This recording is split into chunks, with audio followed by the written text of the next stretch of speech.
Recording studio मठिया मोड़ main चौक चौसीमा Vaishali.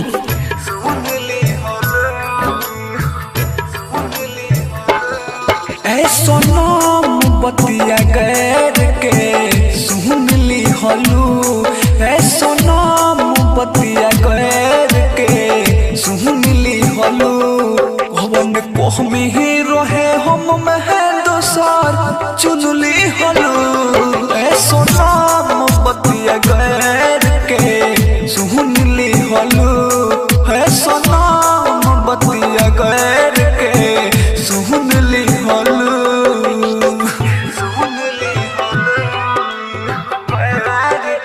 DJ Kanchan Raj main चौक चौसीमा Vaishali.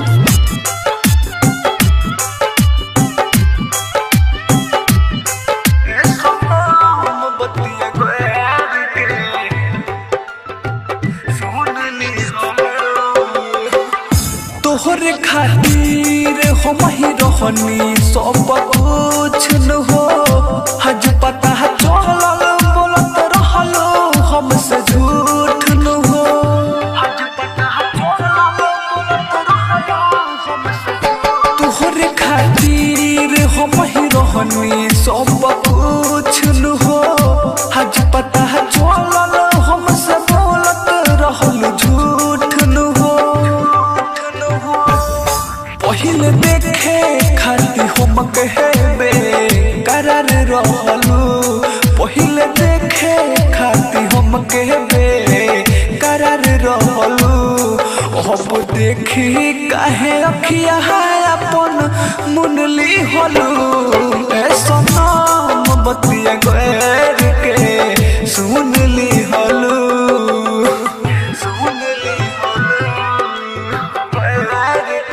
DJ Kanchan Raj main चौक चौसीमा Vaishali. Mix भाव पल्लवी रिकॉर्डिंग स्टूडियो मठिया मोड़।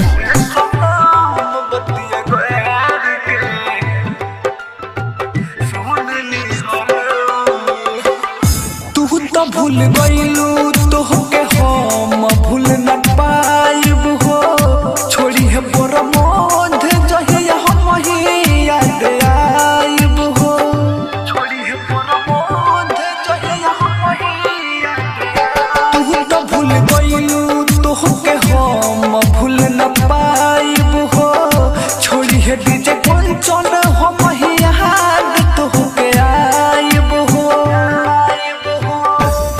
देख के जखम अमर जीत के रगरी नून दी हलू, देख के जखम अमर जीत के रगरी नून दी हलू। कहस छोटू हंसत अखिया में खून दी हलू, सोनम बतिया गैर के सुन ली हलू।